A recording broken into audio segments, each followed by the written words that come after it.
A wrench, slick with grease, slipped from Ava's grasp and clattered onto the concrete floor.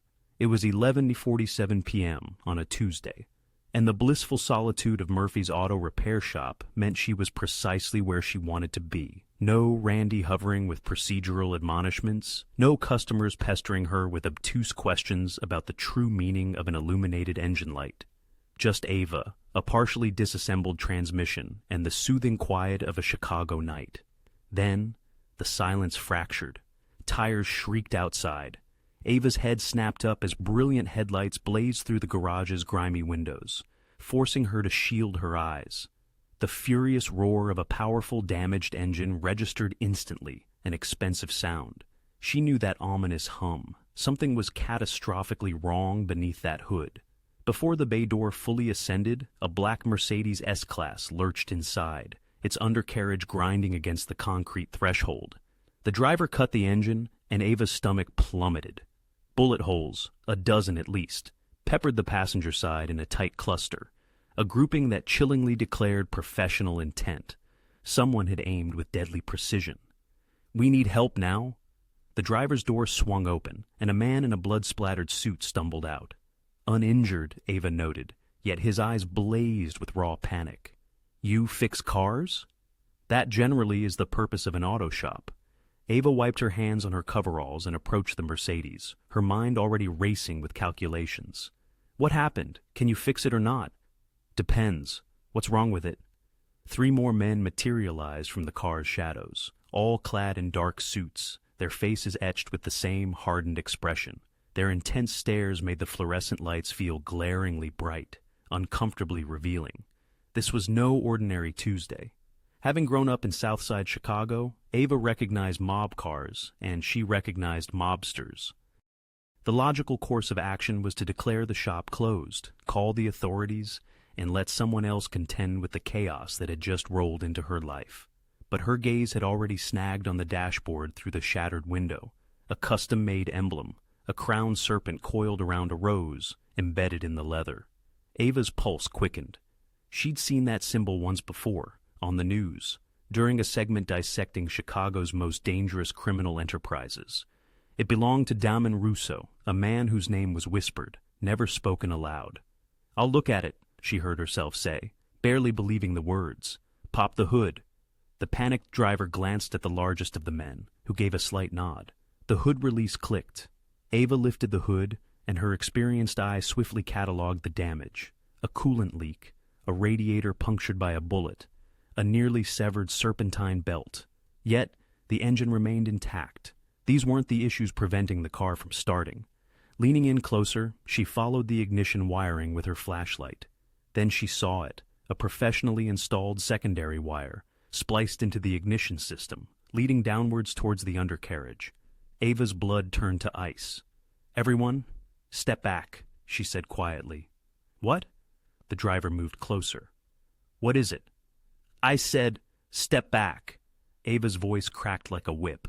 All 4 men froze. "There's a bomb under this car." The words hung in the air for precisely 2 seconds before pandemonium erupted. Guns appeared in hands. Men shouted over each other. Someone grabbed Ava's shoulder, but she shook them off, her eyes never leaving the wiring. "Shut up!" She rarely yelled, but when she did, people listened. The garage fell silent once more. "It's not going to explode right now, probably. But if anyone tries to start this engine, the secondary ignition will complete a circuit that runs to—" She crouched, shining her light under the chassis. "Yeah, there it is, see? 4, maybe 2 pounds, mounted to the fuel tank. Can you disarm it?" The biggest man's voice was surprisingly calm. "Can I?" Ava laughed, a slightly hysterical sound. "I'm a mechanic, not a bomb tech. But you understand how it works." She did. God help her, she did. Ava had an innate gift for systems, for comprehending interconnected components engines, electrical grids, computer networks. If it had parts that functioned together, she could unravel it. And this bomb wasn't complex. It was elegant, in fact, brutal in its simplicity. "If I disconnect the wrong wire first, it'll blow," she stated. "If I disconnect the right wire first, it's just an expensive paperweight." "What are the odds you disconnect the right wire?" Ava met his gaze, truly looking at him. He was older than the others, perhaps 45, with silver streaks running through his dark hair. His suit likely cost more than her entire car, and his eyes were the coldest she had ever encountered. 70%, she replied. That's not good enough. Then call the bomb squad, Ava said, standing and crossing her arms. I'm sure they'd love to have a chat with you guys while they're here. The men exchanged tense glances. The big man's jaw tightened. What do you need? He finally asked. Wire cutters, electrical tape, and for everyone to shut up and let me think. For the next 43 minutes, Ava forgot her terror. This was just another problem to solve, another system to decipher. She meticulously traced every wire, followed every connection, constructing a mental map of the bomb maker's twisted ingenuity. They were clever. The obvious wire to cut was the red one leading to the blasting cap. But that red wire was the trigger, designed to complete the circuit through a backup system if cut. The true kill switch was concealed behind this deceptive choice. A thin blue wire, perfectly camouflaged among the car's original wiring. Ava's hand remained steady as she snipped it. The Mercedes emitted a soft click. Nothing exploded. Someone behind her exhaled a breath they seemed to have held for 3 excruciating minutes. It's safe, Ava announced, suddenly feeling utterly drained. The bomb's still there, but it's dead. You'll need professionals to remove it. The big man stepped forward and extended his hand. You saved lives tonight. That won't be forgotten. Ava did not take his hand. Her mind was already racing, processing what she had just accomplished, what she had witnessed, and the catastrophic potential of this night. You were never here, she said. I never saw this car. We're clear? Crystal. 5 minutes later, the Mercedes rolled silently back into the night, sleek and smooth as a shark. Ava watched until its taillights vanished, then lowered the bay door and locked it. Her hands began to tremble. She sank heavily onto her rolling stool, buried her head between her knees, and breathed carefully. She had just saved a mob boss's life. She had just intervened in gang warfare. She had just made the biggest mistake of her career. The next morning, Randy fired her. You did what? Her boss's face had turned purple. You worked on that car? Ava, are you insane? I fixed a mechanical problem, Ava stated, keeping her voice level despite the urge to scream. That's literally my job. Your job is to do what I tell you to do. Randy paced, raking his hands through his thinning hair. That symbol, Ava. Do you have any idea whose car that was? A customer's? Damen Russo's, Randy gasped, looking genuinely terrified. The Damen Russo. And now he knows about the shop. About us, about... He stopped pacing and pointed at the door. You're done. Pack your tools. Get out. Are you serious? Ava stood up. You're firing me because I saved people's lives? I'm firing you because you touched something you should have never touched. Randy's voice dropped to a hiss. People who get involved with men like Russo end up dead. Ava, I have a family. I can't. He shook his head. Just go. I'll mail your last check. Ava longed to argue, to remind him that she had single-handedly kept the shop afloat for 3 years, that half their repeat customers specifically requested her, that Randy couldn't even diagnose a misfire without her help. But the sheer terror in his eyes silenced her. Randy wasn't just afraid of Russo. Now, he was afraid of her, of what she represented. She had crossed a line, and in his mind, she had become dangerous by association. Fine. Ava grabbed her toolbox, the good one, the one her dad had given her before he died. Good luck finding someone else who can fix what I fix. She walked out into the Chicago morning, unemployed, furious, and utterly unaware that in a glass tower across town, Damen Russo was reviewing security footage of his car repair, intensely focused on the woman who had seen what his own people had entirely missed. Damen Russo did not believe in coincidences. He stood in his private garage beneath the Chicago financial district, observing his head of security, Marcus, and 2 tech specialists meticulously examining the Mercedes like ants on a carcass. The morning sun hadn't yet crested the skyline, but Damen had been awake for hours. Men in his position rarely slept well. Men in his position who had very nearly been blown to smithereens the previous night didn't sleep at all. Talk to me, Damen's voice echoed across the concrete space. Marcus slid out from under the chassis, his expensive shirt now streaked with grease. It's impressive work, boss. Whoever planted this knew exactly what they were doing. Military-grade C4, professional wiring, redundant triggers. He stood, wiping his hands. The Colombians, probably. They've been pushing into our territory for months. I don't care who planted it, Damen said, moving closer to the car. I want to know who found it. The tech specialists exchanged glances. The younger one, Danny, spoke up. We've been looking at that, Mr. Russo. It's unusual. Unusual how? See this blue wire? Danny pointed to a slender strand near the ignition. That's what they cut to neutralize the device. But here's the thing. Any bomb tech would have gone for the red wire first. It's standard procedure. The red wire serves as the primary trigger, always, Damien declared. But not this time. No, sir. This time, the red wire was a lure. Danny illustrated with a gloved finger, tracing a path. Cutting it would have completed a secondary circuit right here, leading to an immediate detonation. Whoever disarmed this device clearly understood the bomb maker's psychological game. They knew to look beyond the obvious answer. Marcus furrowed his brow. So, we're searching for an expert? Perhaps former military, maybe even CIA?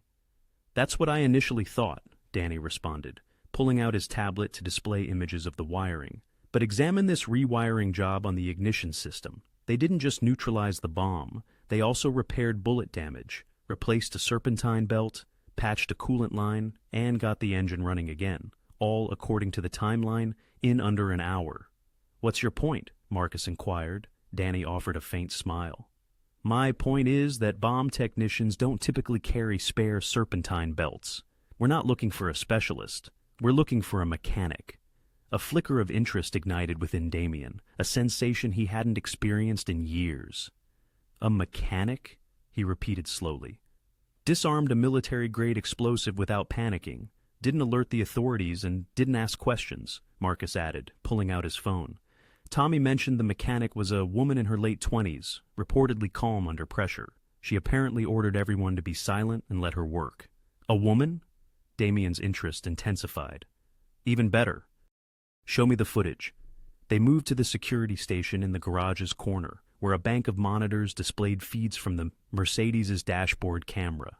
Marcus retrieved the recording from the previous night and pressed play.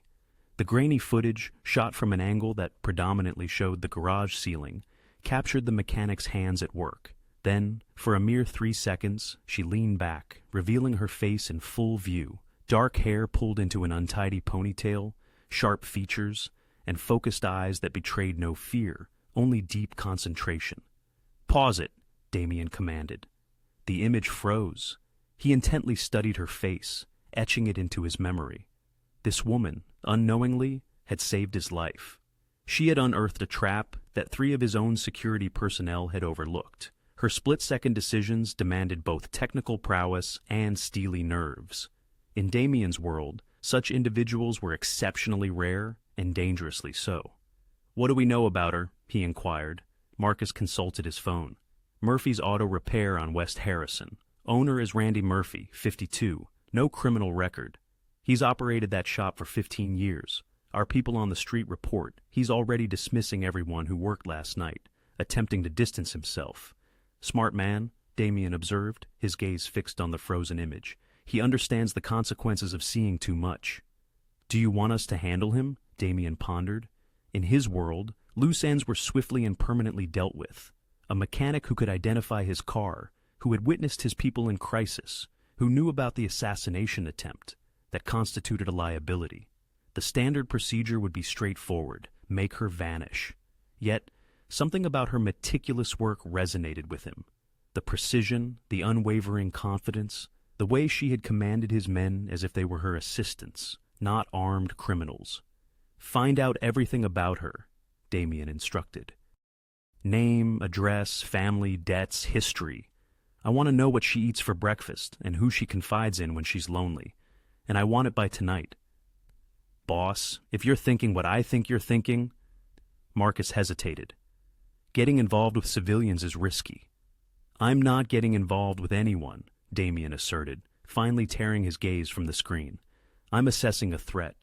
Anyone who can decipher a bomb of that sophistication, who can think so clearly under pressure, is either someone we need to monitor very closely or someone we need working for us. Danny added quietly. Damien's lips curved into a smile, though it lacked warmth. Find her, he repeated. I want to discover what else she's capable of. By noon, they had a name. Ava Chun, 27. No criminal record, no family in Chicago. Her father was deceased. Her mother had remarried and lived in California. She had graduated from community college with honors in automotive technology and had been employed at Murphy's for 3 years. According to online reviews, she was the only mechanic worth seeing on the entire South Side. By 3 p.m., they had her address. A modest apartment on the 3rd floor in Pilsen, lacking a security system. By 6 p.m., they had her routine. She bought groceries at the corner market every Thursday, ran in the park on weekends, and typically dined alone at a Chinese restaurant 2 blocks from her apartment. She's boring, Marcus reported, consulting his file. No boyfriend, no close friends, no social media presence. Her entire life seems to revolve around work.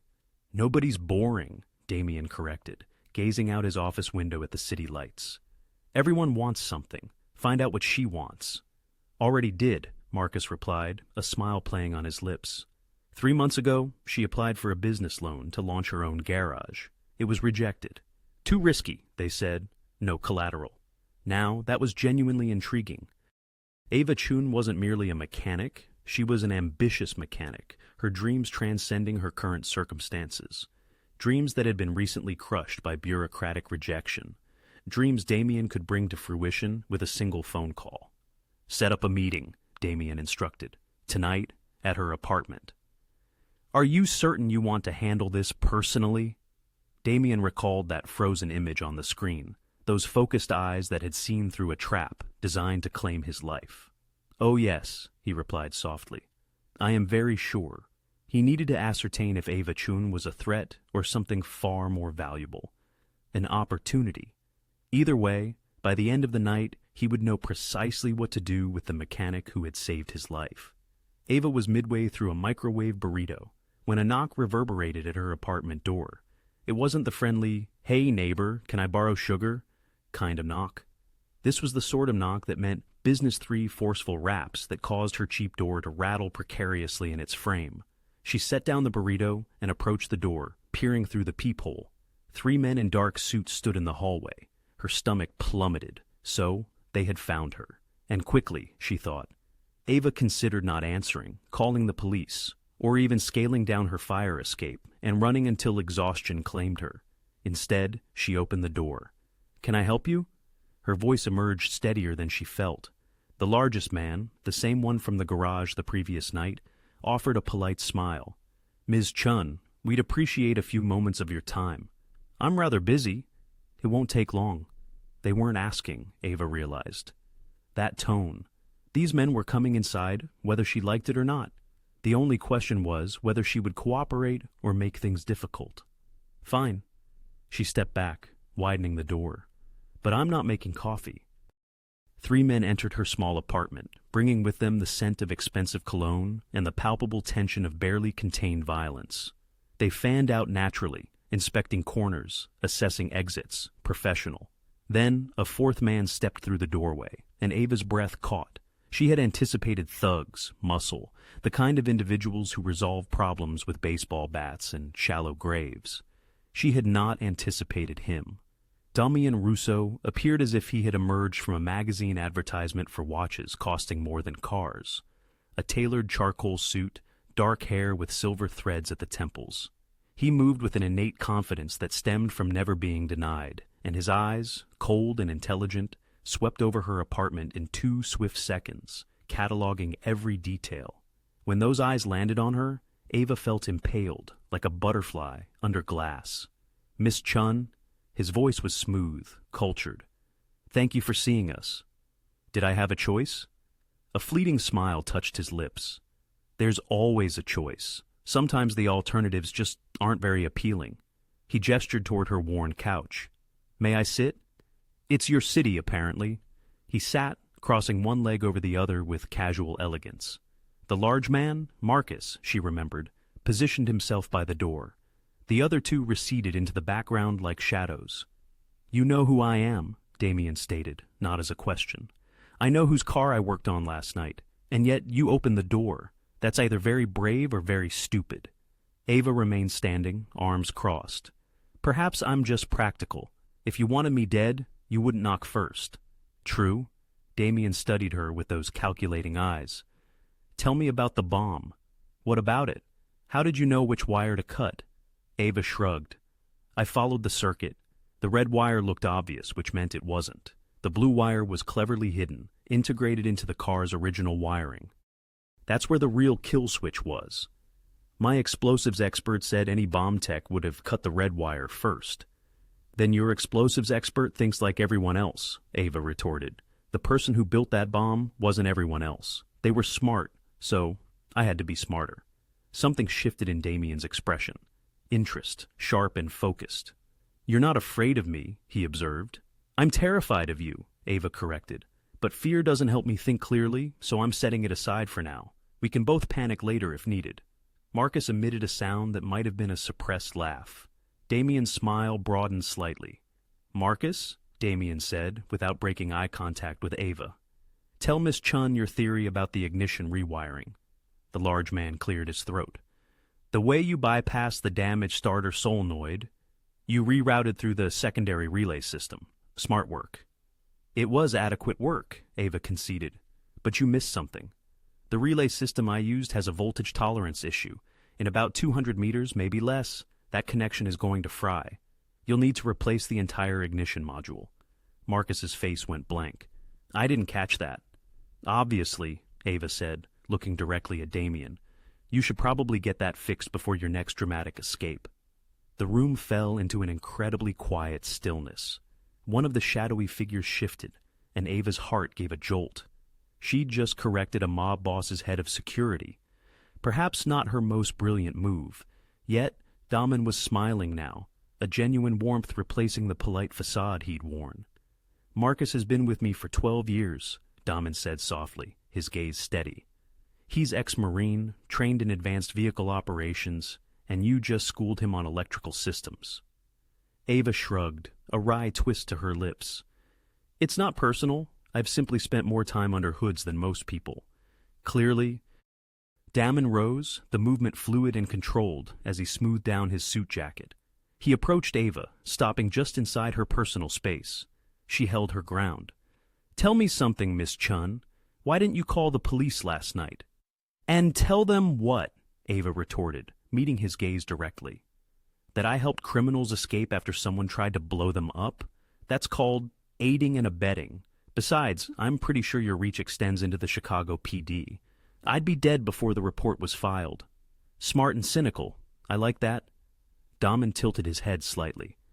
You applied for a business loan 3 months ago. For your own garage. They rejected you.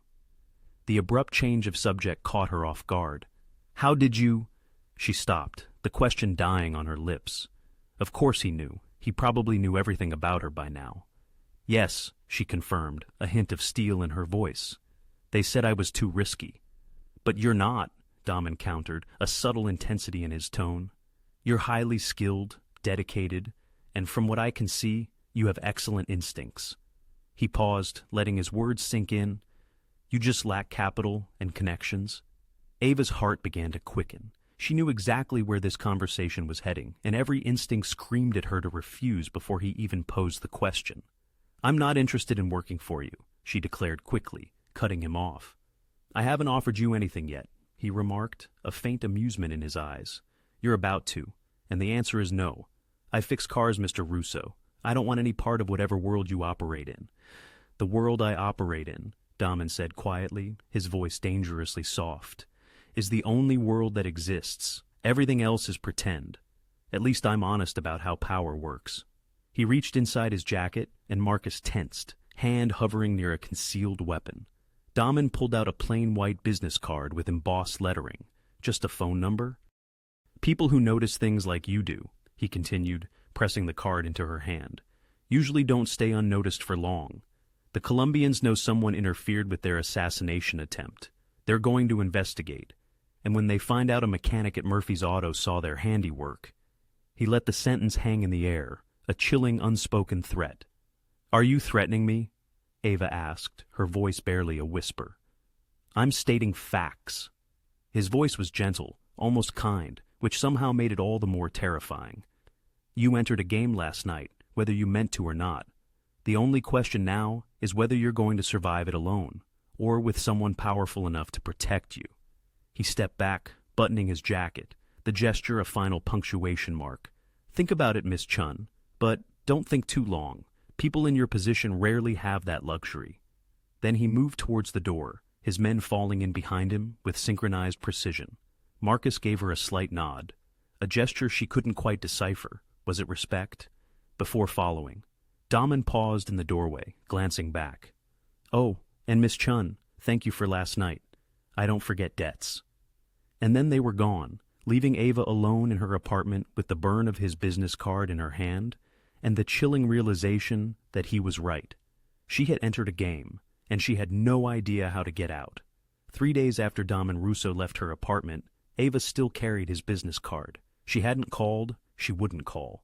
She'd spent 72 hours convincing herself his warning was mere manipulation, that she'd be fine, that the whole thing would simply dissipate if she kept her head down and remained invisible. That fragile delusion shattered on a Thursday night at 9:47 p.m., 2 blocks from her apartment. Ava had lingered late at the public library, utilizing their computers to dispatch resumes. Without Murphy's as a reference, securing employment proved more challenging than anticipated. No one seemed eager to hire a mechanic fired for ambiguous reasons. The street was deserted as she stepped into the crisp October air. Chicago's night chill bit at her face as she walked briskly, hands tucked deep into her jacket pockets. The streetlights cast isolated pools of yellow in the darkness, and Ava instinctively gravitated towards these illuminated zones, hyper-aware of every sound. She'd covered a block and a half when she heard it. A van, moving with unnerving slowness, crawling along the curb behind her, its headlights off. Ava's heart rate spiked. She quickened her pace, mentally calculating the distance to her apartment. Too far. Way too far. The van accelerated. Ava broke into a run, making perhaps 20 feet before the vehicle shrieked to a halt beside her, its side door sliding open. 3 men in black masks poured out, their movements precise, almost military. "Help!" Ava screamed, but the street remained eerily silent. "No witnesses! They'd planned this!" The first man seized her arm, and Ava reacted purely on instinct, swinging her laptop bag with all her might into his face. He grunted, stumbling back. The second man caught her around the waist, and she drove her elbow into his ribs, recalling the self-defense class she'd taken in college years ago. It wasn't enough. The third man struck from behind, his arms wrapping around her shoulders like steel cables. She thrashed, kicking backward, connecting with something that elicited a curse in Spanish. Spanish? Not Italian? Not Damien's people. The Colombians. Just as he had warned. "Stop fighting, puta," the man hissed into her ear. "We just want to talk." "Screw you," Ava spat, driving her heel down onto his instep. His grip loosened just enough for her to wrench free. She stumbled forward, gasping, and saw the yawning maw of the van door. They weren't going to talk. They were going to make her disappear. Ava bolted. She had never considered herself fast, but fear lent her wings. Behind her, she heard curses, the pounding of footsteps. They were faster, trained. A hand grabbed her jacket, yanking her violently backward. She fell hard, the pavement scraping her palms. One of the masked men loomed over her, his hand moving to his belt, gun, knife, or something far worse. Then, the night exploded with light. Headlights, blinding and sudden, flooded the street. A black SUV roared around the corner, skidding to a halt 20 feet away. Doors flew open, and men poured out. Men in dark suits, whom Ava recognized even amidst the chaos. Marcus's voice boomed across the street. "Step away from her now!" The Colombians froze. For a moment, everything hung suspended. Ava on the ground, gasping. The masked men caught between fight and flight. Marcus and 3 of Damen's people fanned out, weapons drawn. "This doesn't concern you," one of the Colombians asserted, his accent thick. "The girl saw something that belongs to us." "The girl," Marcus stated coldly, "is under Mr. Russo's protection, which means she's off limits. which means you just made a very serious mistake. Guns materialized in the Colombian's hands. Ava's blood turned to ice. This was about to erupt into a full-blown shootout, with her caught squarely in the middle. "Stand down!" a new voice commanded, cutting through the tension. Everyone turned. Damen Russo emerged from the SUV's back seat, and somehow his presence, devoid of any weapon, was more intimidating than all the firearms combined. "Gentlemen," he said pleasantly, a dangerous edge beneath the politeness, "I believe there's been a misunderstanding." The lead Colombian laughed harshly. "No misunderstanding, Russo. Your mechanic interfered with our business. We want to know what she saw, what she told you." "She saw enough to save my life." Damen walked forward slowly, hands casually tucked into his pockets. "And for that, she's earned my gratitude, and my protection. Permanent protection." "You're starting a war over a nobody," the Colombian scoffed. "I'm preventing a war by establishing boundaries." Damen's voice turned icy. "Touch her again, and what happened to your bomb maker will look merciful compared to what I do to you." The Colombian's hand tightened on his weapon. For 5 terrifying seconds, Ava was certain someone was going to die. Then, the masked man slowly lowered his gun. "This isn't over," he vowed. "Yes," Damen replied softly, his gaze unwavering. "It is." The Colombians retreated towards their van, weapons still drawn, their eyes never leaving Damen's people.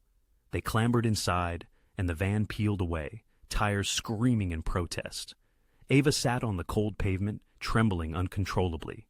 Marcus appeared beside her, extending a hand. She took it, letting him pull her to her feet. "You okay?" he asked, his voice gruff but concerned. "Define okay," she managed, her voice shaky. "Were you following me?"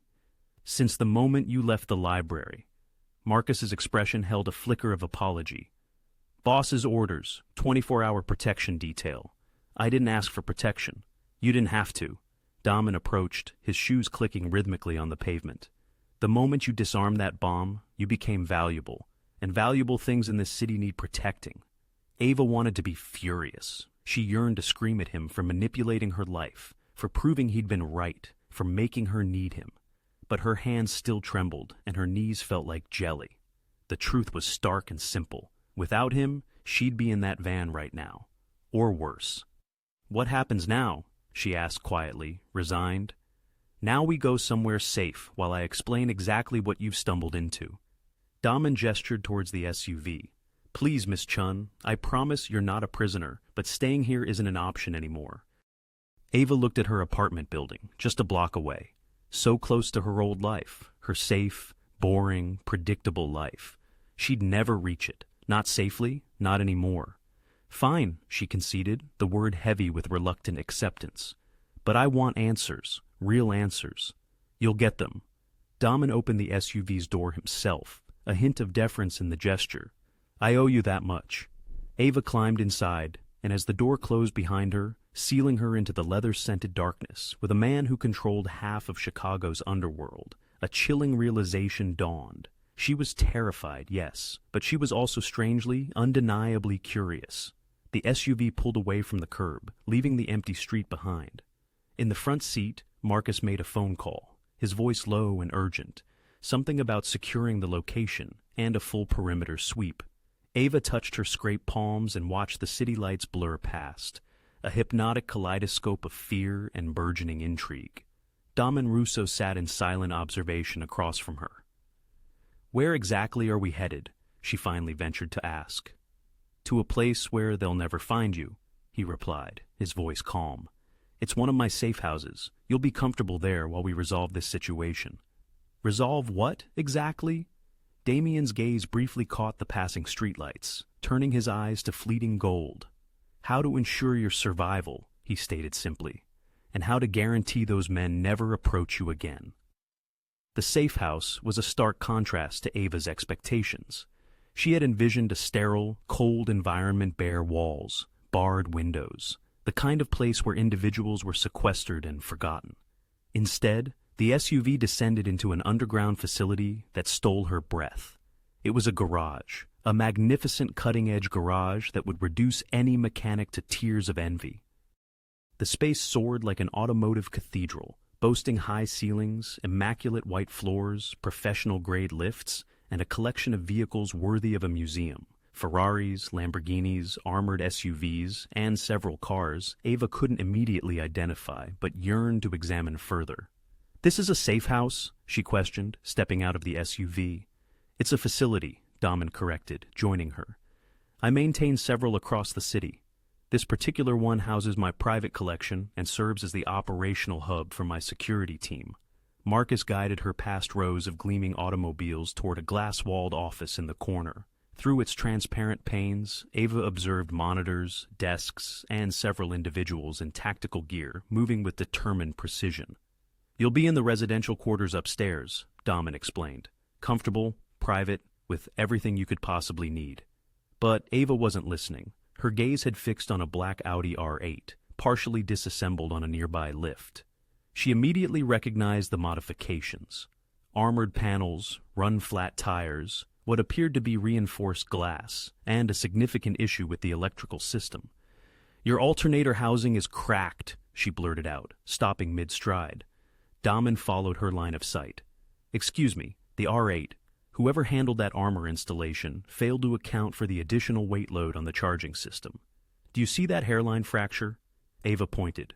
"That's destined to fail within 500 miles, possibly sooner if driven aggressively. You'll experience a complete electrical system shut down mid-operation. Not ideal if someone happens to be shooting at you." Marcus exchanged a quick glance with Damien. "Our tech team just completed that modification yesterday. They reported no issues."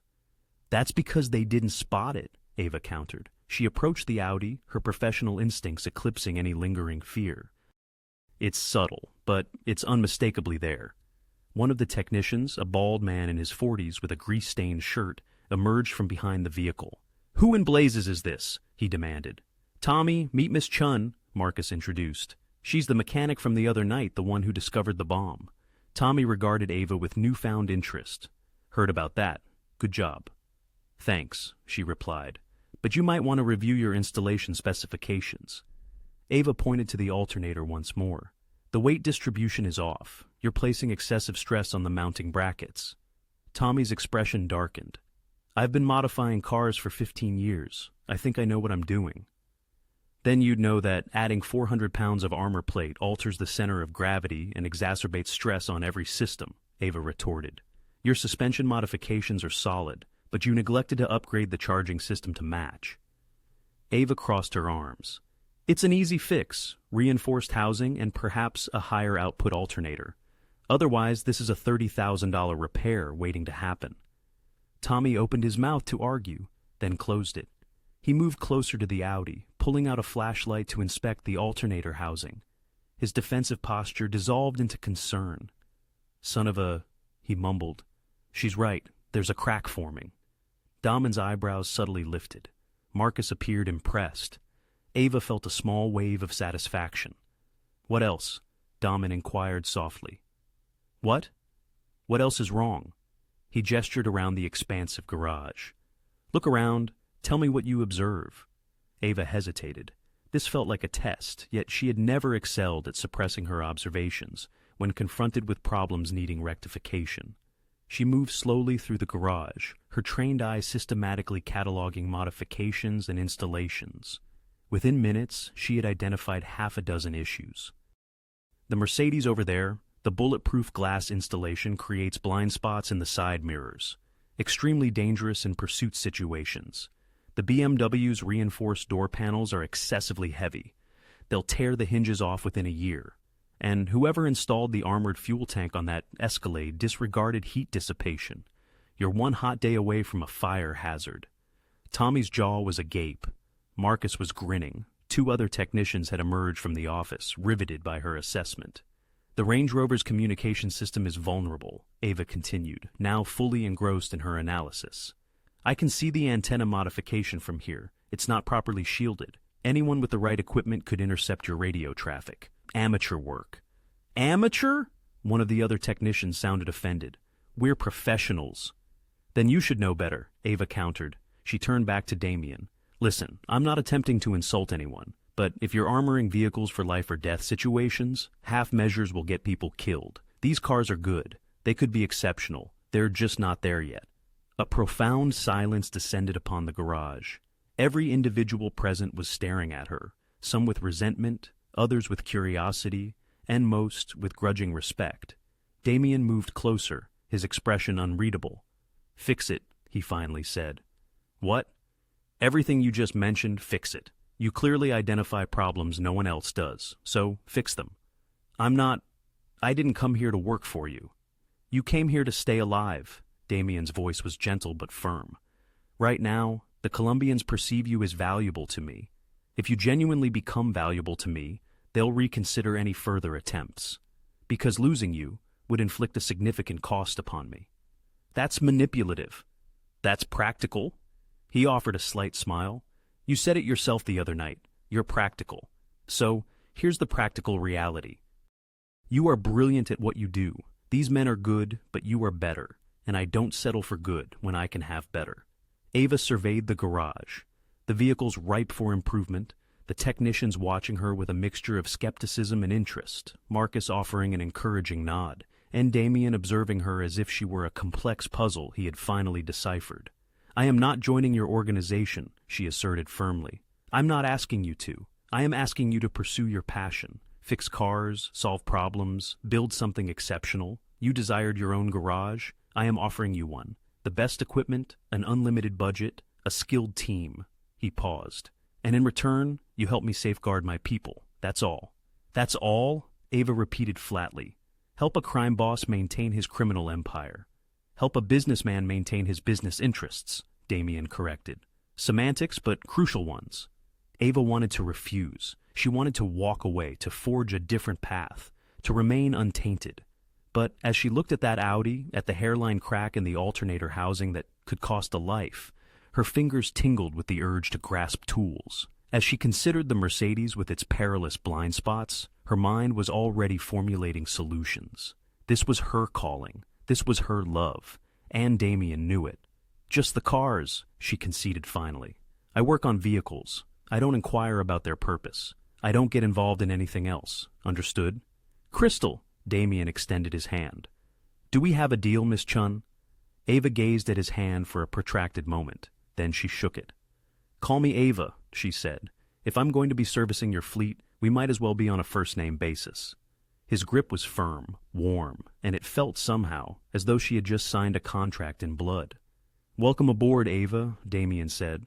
"I believe you're going to surprise everyone here." "Including myself?" she challenged. His smile widened. "Especially myself." 2 weeks into her new role, Ava realized she had underestimated the speed with which she would become indispensable. The underground garage had transformed from a mere showcase into a bona fide workshop. She had requisitioned superior equipment, reorganized the parts inventory, and instituted protocols that made Tommy and the other technicians grumble, but ultimately comply. The vehicles departing her bay were no longer merely armored. They were optimized, refined, engineered for survival. Damien's fleet had become her obsession, and she had almost convinced herself that this was her singular purpose.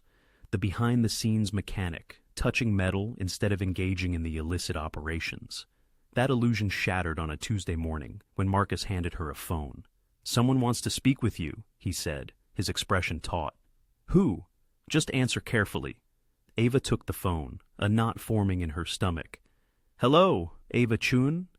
The voice was smooth, accented not Colombian, perhaps Venezuelan. "I have heard impressive reports concerning your work. Who is this?" "A businessman with a proposition. Your talents are being squandered with Russo. Work for me instead. Triple your current arrangement, your own facility, complete independence." Ava cast a quick glance at Marcus, who was listening intently. She put the call on speaker. "I'm not interested," she stated. "You have not yet heard my offer." "No need. I already have an arrangement." The voice hardened. "Arrangements can be renegotiated or terminated. You're intelligent, Miss Chun. Intelligent enough to know that loyalty in this business is merely an expensive folly. And intelligent enough to recognize when someone is threatening me." A soft chuckle rippled through the line. "Not a threat, merely clarifying your options. You have 72 hours to reconsider. After that, well, skilled hands are delicate things, so easily broken." The line went dead. Ava handed the phone back to Marcus, her hand steadier than she felt. "Let me guess," she began. "That wasn't the first call." "Fourth this week," Marcus replied, his jaw tight. "First the Colombians, then the Sinaloa connection, and now the Venezuelans," Ava murmured, a note of exasperation in her voice. "Word's gotten out about my abilities, and suddenly everyone wants a piece. Fantastic. I've officially become a hot commodity in the criminal underworld, which was, my lifelong dream." "It's not funny, Ava," she chastised herself, wiping grease from her hands. "I know," she conceded. "But what am I supposed to do? Go into hiding? Run away? These people tracked me down in 2 weeks. You should stay here. Stay protected. Let Damien handle it." Yet her mind was already racing, sifting through the deluge of offers and the mounting pressure from various organizations. They saw her as a mere pawn, to be captured or eliminated. Perhaps it was time to turn the tables and play her own game. That evening, the second call came through. A different number, but the same type of proposition. This time, it was the Colombians, the very ones who had previously attempted to abduct her, making an offer that felt more like a thinly veiled threat disguised as money.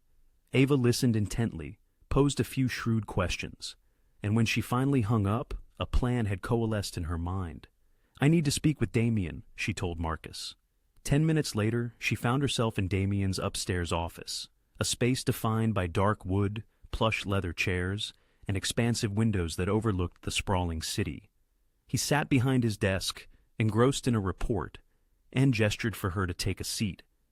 "You've had quite an eventful day," he remarked, without lifting his gaze. "You know about the calls, then?" she responded. "I know about everything that transpires within these walls," he stated, finally looking up, his sharp eyes assessing her. "What do you intend to do about it?" "Fight back," she declared. That immediately captured his attention. Damien deliberately placed the report down. "Explain," he commanded. "They're all just probing, testing my resolve, trying to see if I'm weak, if I'm for sale, if I can be coerced," Ava elaborated. "Right now, I'm purely reactive, simply taking their calls and refusing them. That only makes me appear vulnerable." "And you'd rather appear dangerous instead," he inferred. "I want to be useful," she corrected, leaning forward. "Strategically useful. The Colombians called again today. They want me to modify 2 vehicles for them, armored SUVs for a shipment run next week. They assume I'm terrified enough to accept." "Are you?" he inquired. "No, but I'm going to tell them yes anyway." Damien's expression remained neutral, but a flicker of interest danced in his eyes. "Go on," he prompted. "I'll agree to do the work, accept their money, and gain their trust," she continued. "But the modifications I implement won't be what they anticipate. Hidden GPS trackers, remote kill switches I can activate with a phone signal, system vulnerabilities that look like my handiwork, but will fail precisely at the most crucial moment." "You intend to sabotage their vehicles," he concluded. "I intend to provide you with actionable intelligence on their operations and a means to compromise their security whenever you deem necessary," Ava clarified, meeting his gaze steadily. "They're treating me like a tool. Fine, I'll be a tool." "Yours," pointed directly at them. Damien remained silent for a long moment, studying her with an unnerving intensity. "This is dangerous," he finally stated. "If they ever discover your true intentions—" "They won't. I'm exceptional at what I do. Besides, they expect a terrified mechanic desperately trying to survive. They'll never suspect I'm playing offense." "Do you fully comprehend the implications of your proposal?" he pressed. "This isn't just about fixing cars anymore. This is espionage, sabotage. This is an act of war." "They instigated the war when they attempted to kidnap me," Ava retorted, her voice calm, her eyes hardening. "I'm merely bringing it to a definitive end." Something subtle shifted in Damien's expression, perhaps respect, or a flash of recognition. He stood and walked to the window, hands tucked into his pockets, gazing out at the Chicago skyline. "If I authorize this," he began slowly, "you will transition from being merely a mechanic to a strategic asset. That entails a new set of rules and a different echelon of risks. Are you truly prepared for that?" "I wouldn't have suggested it otherwise." Damien turned back to face her. "Why?" he inquired.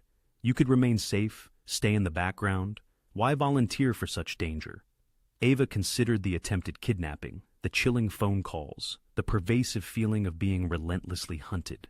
She recalled Randy fearfully firing her, and loan officers rejecting her aspirations because she was deemed too risky. "Because I'm utterly exhausted of being afraid," she admitted. "Because these people believe they can bully me, and I'll simply accept it. Because you offered me a workshop and respect, and I refuse to let anyone jeopardize that. And," she paused, "if I'm destined to exist in this world regardless, I might as well excel at it."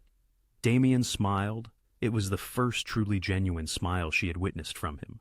Not the polite mask, nor the calculated charm, but something authentic.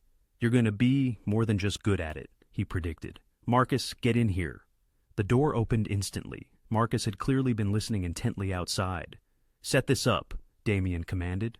"Ava will accept the Colombian's offer. However, from this point forward, she will report directly to me on all modifications. And I want comprehensive security on every single vehicle she delivers. Surveillance, tracking, the whole works. Understood?" Marcus looked at Ava with a flicker of something akin to admiration. "Welcome to the deep end," he murmured. After Marcus departed, Damien poured 2 glasses of whiskey, handing one to Ava. "To dangerous decisions," he proposed, raising his glass. "To survival," Ava corrected, clinking her glass against his. The whiskey burned as it went down, but it felt strangely appropriate. She was meticulously burning bridges while simultaneously constructing new ones, with no possibility of turning back. "Now, one question," Damien posed. "When did you cease being afraid of me?" Ava considered this for a moment. "I didn't," she confessed. "But I had an epiphany. You are dangerous, yes, but you are direct. You articulate your desires, your expectations. These other individuals, conversely, they lie, they manipulate, they smile while plotting your harm." She met his gaze.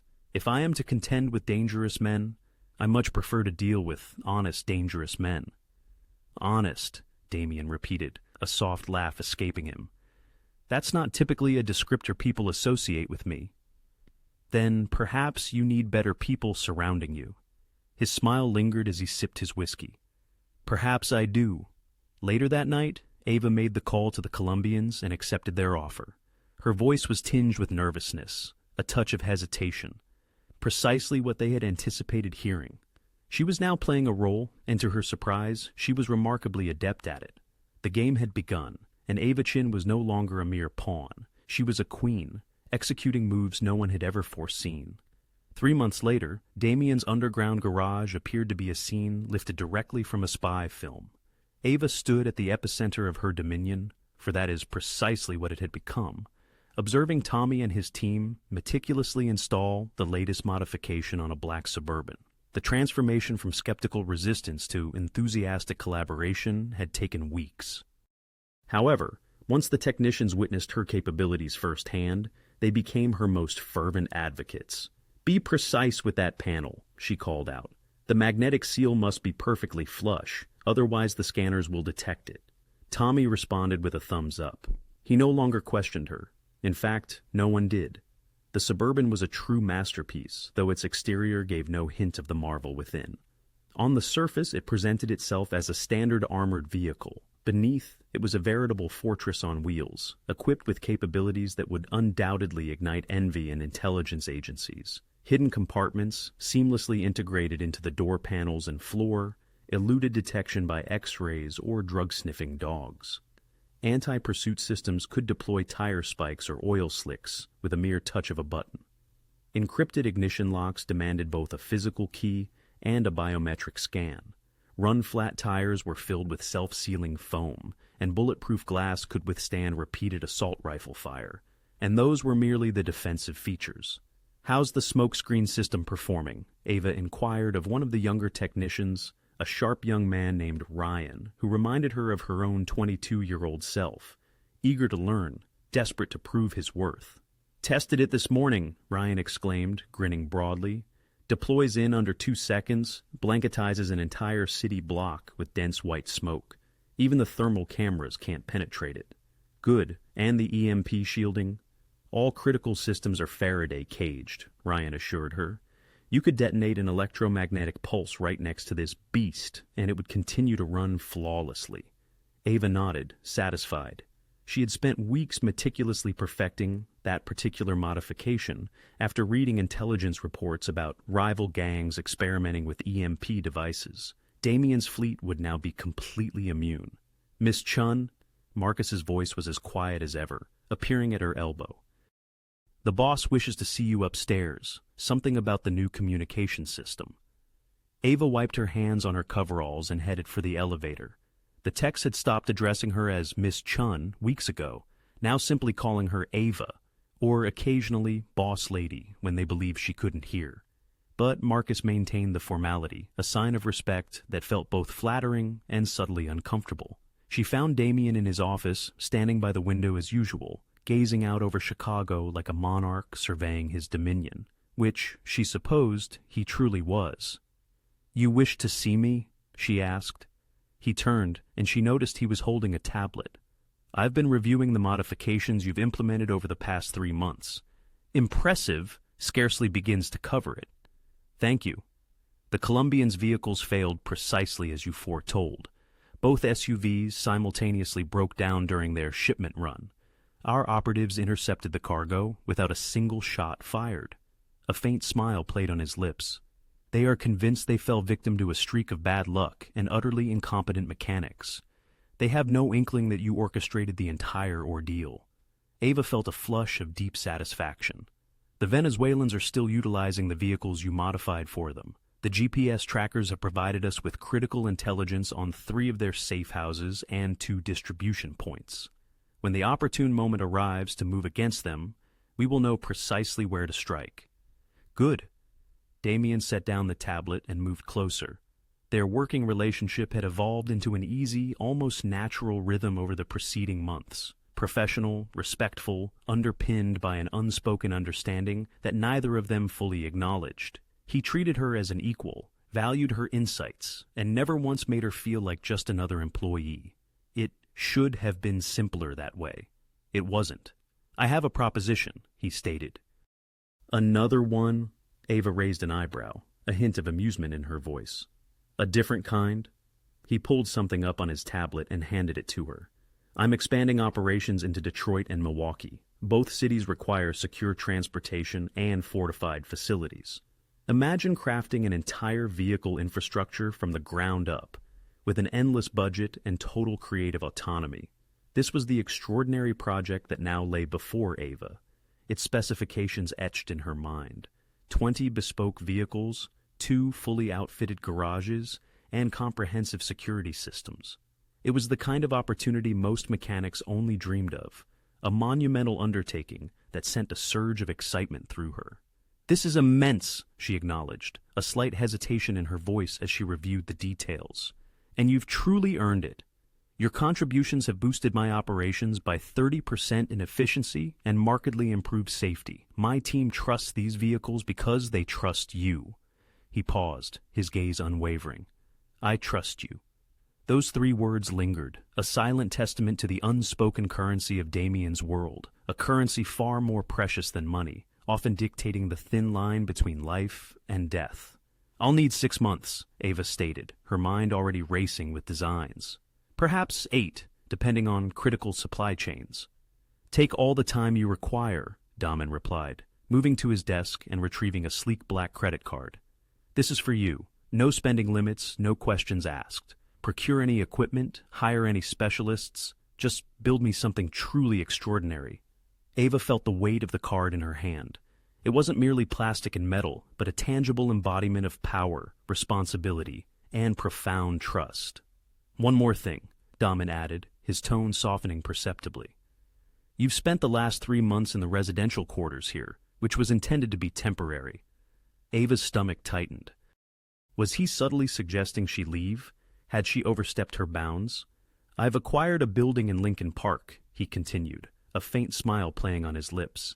"It's been entirely renovated. The ground floor houses a fully equipped private garage, and the upper levels constitute a penthouse apartment.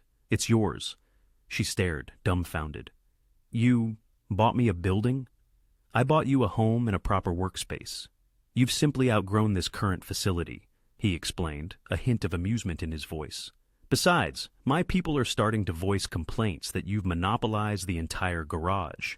Tommy, for instance, insists he can't work without you reorganizing his tools.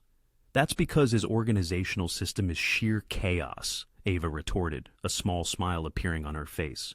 Regardless, Damien said, the building is yours, no conditions attached.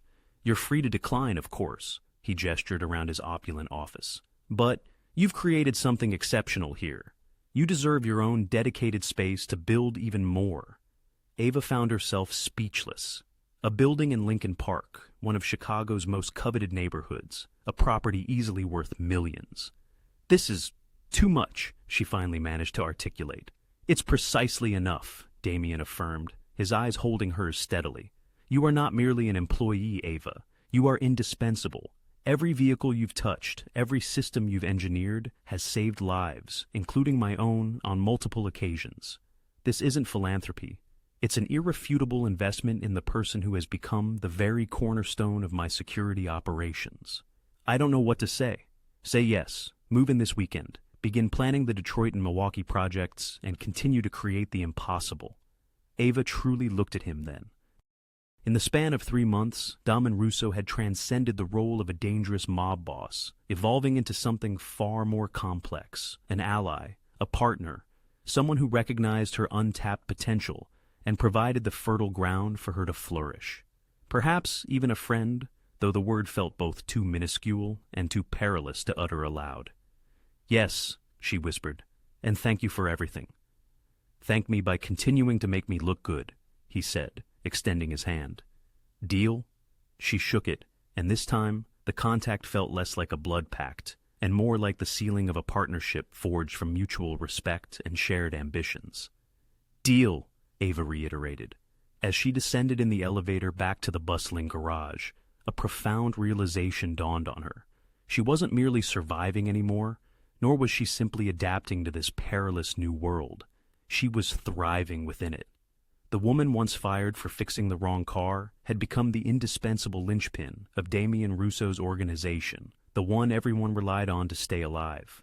The team looked up as she entered the garage, awaiting her instructions, ready to follow her lead. All right, everyone, Ava's voice resonated, rolling up her sleeves. Let's dive into the Detroit project.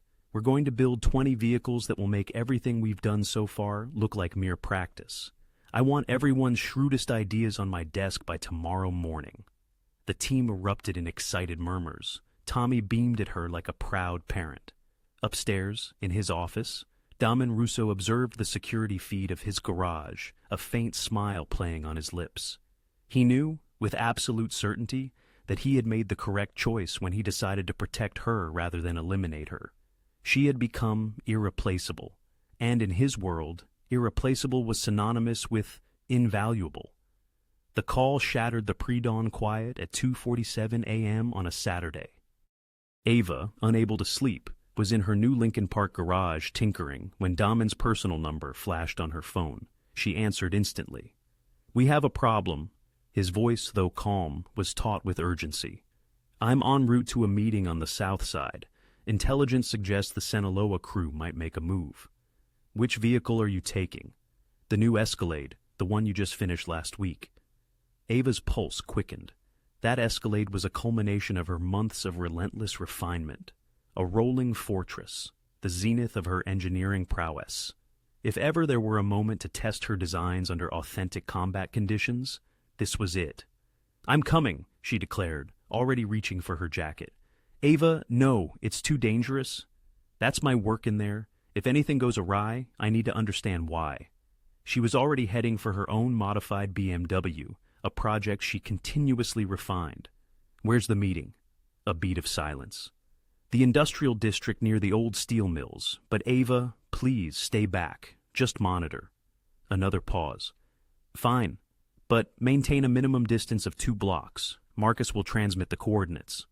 20 minutes later, Ava was discreetly parked in the inky shadows of an abandoned warehouse, her laptop aglow on the passenger seat. She had ingeniously integrated diagnostic links into all of Damien's vehicles, providing direct feeds to every system, every sensor, every camera. On her screen, she could see precisely what the Escalade saw. The convoy consisted of 3 vehicles, the Escalade, flanked by 2 armored Suburbans at its center. Marcus drove the lead Suburban. Damien was visible in the Escalade's back seat via the interior camera feed. "All systems green," she murmured, scanning the readouts. "Tire pressure optimal, engine temperature normal, defensive systems armed and ready." They were 2 minutes from the meeting point when the maelstrom erupted. The attack was instantaneous and ubiquitous. On Ava's screen, muzzle flashes blazed from buildings on both sides of the street. The distinctive staccato of assault rifles reverberated through her laptop speakers. The lead Suburban's windshield instantly spiderwebbed with bullet impacts. The bulletproof glass held, but just barely. "Contact!" Marcus's voice crackled over the radio feed. "Multiple shooters, both sides. It's an ambush." More vehicles materialized, strategically blocking the road ahead and behind, at least 8 of them.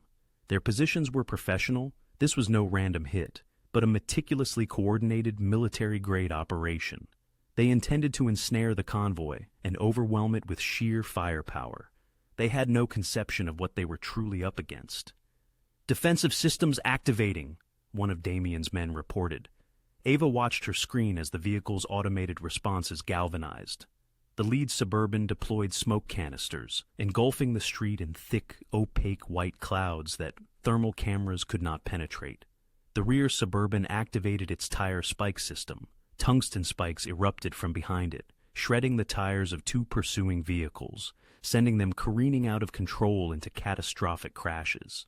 But the ambushers had anticipated conventional defenses. They maintained their relentless barrage, coordinating their assault, relentlessly attempting to encircle the convoy. Then Ava's true genius unfurled. The Escalade's sensors pinpointed the patterns of gunfire and automatically initiated directional countermeasures. Small charges, embedded in the undercarriage, fired outward not explosions, but concussive bursts that hurled debris back towards the assailants. 2 gunmen crumpled, struck by their own ricocheting bullets and shrapnel. "What in hell was that?" someone shouted over the radio. "That was Ava!" Marcus exclaimed, and despite the dire situation, Ava discerned a flicker of admiration in his voice. The ambushers pressed their advantage, closing in. A technical truck, bristling with a mounted machine gun, roared forward, aiming directly at the Escalade. The Escalade's automated targeting system instantly identified the threat. A panel on its roof seamlessly opened, unleashing a high-intensity strobe light that pulsed with blinding ferocity, designed to induce vertigo and disorientation in the machine gunner. The gunner staggered, lost his grip, and the technical veered wildly before colliding with a parked car, shattering their formation. "Push through!" Marcus commanded. The convoy surged forward. The Escalade's run-flat tires absorbed a dozen more bullet impacts, without losing a single pound of pressure. Its self-sealing fuel tanks prevented any leaks despite multiple punctures. The EMP-shielded electronics sustained every system, even when an attempt was made to disable the vehicles with an electromagnetic pulse device. Ava watched her screens, her heart hammering, as her months of meticulous work vindicated itself in real time. An RPG round streaked toward the rear Suburban. The vehicle's acoustic sensors detected it and instantaneously deployed a reactive armor panel, a hardened plate that absorbed the blast, preserving the lives of everyone within. The Suburban continued its inexorable advance. The ambushers were now in disarray, their meticulously constructed trap crumbling under the weight of unforeseen resilience. "Escape route activated," one of the drivers called out.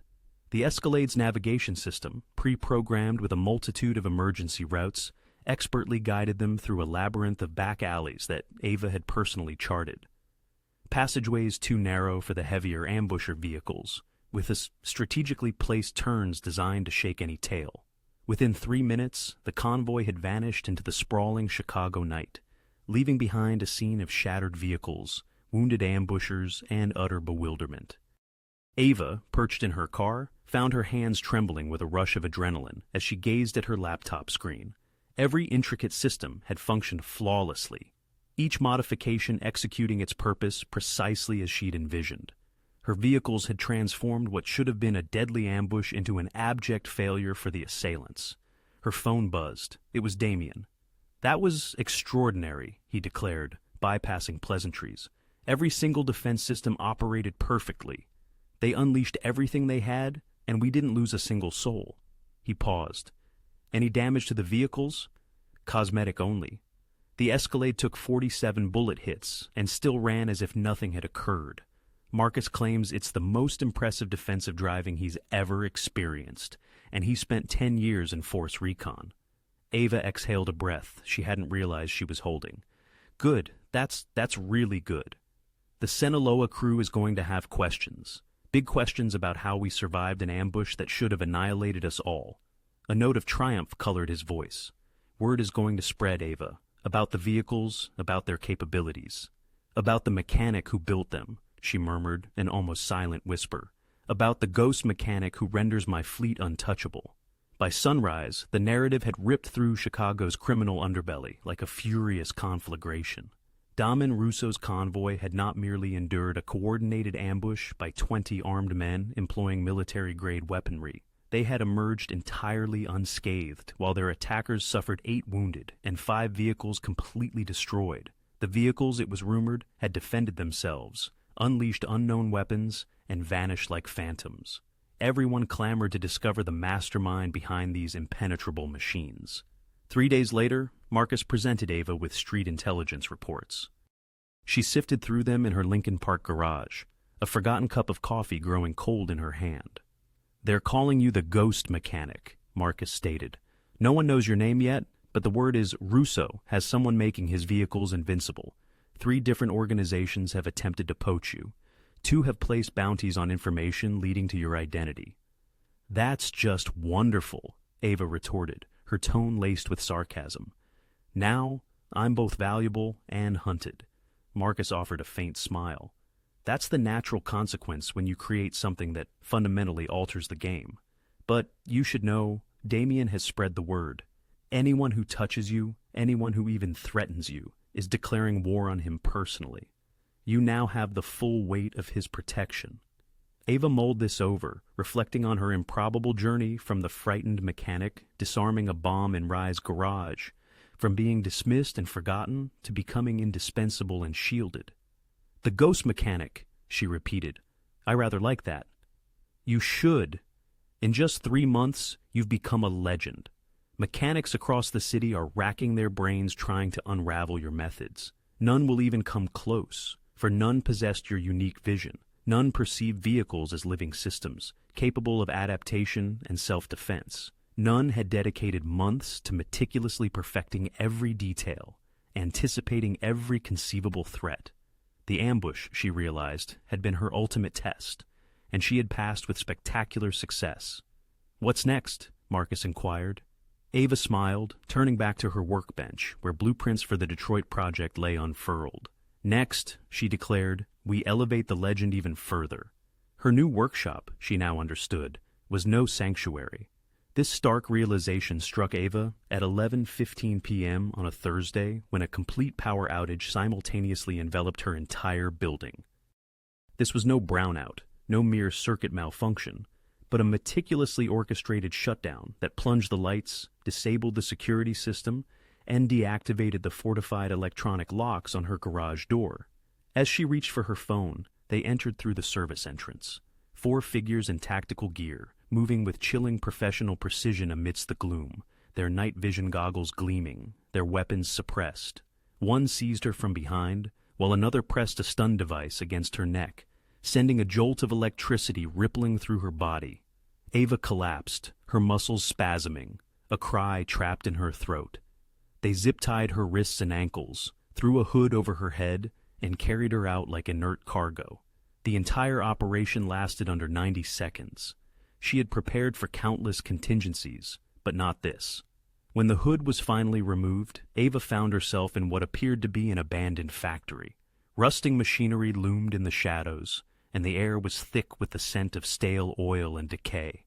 Her hands remained bound, secured to a metal chair bolted to the floor. A man stepped into the light, mid-40s, impeccably dressed in a suit that seemed utterly out of place, his cold eyes reminiscent of a shark's. She didn't recognize him, yet she recognized his ilk.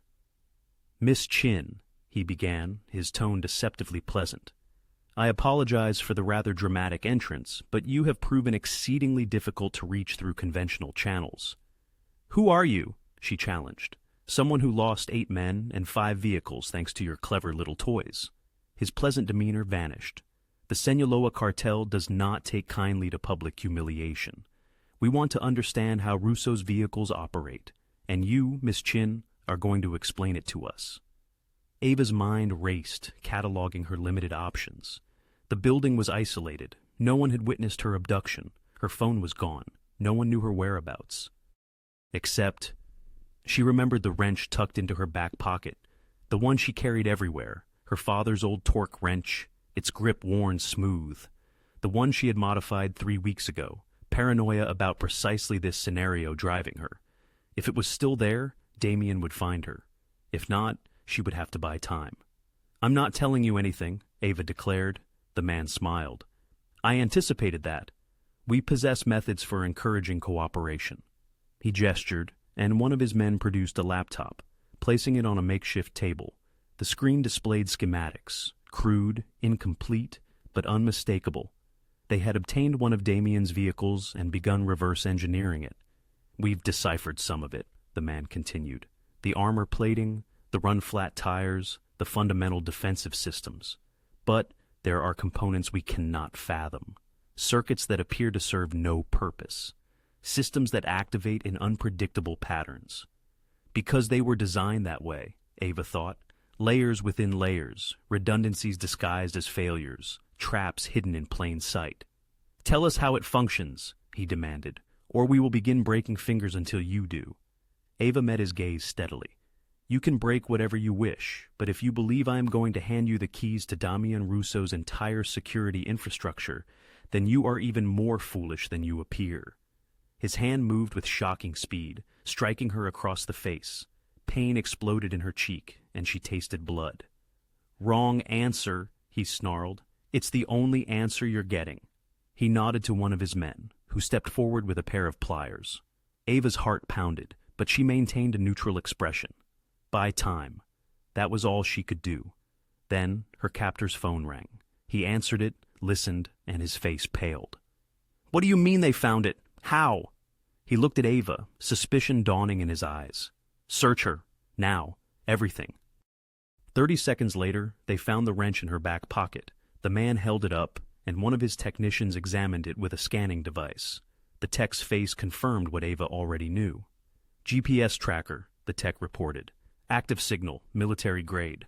How long has it been broadcasting? The man roared. Since we brought her in? His face contorted with rage. He hurled the wrench across the room, where it clattered against machinery. They're coming! Move her now!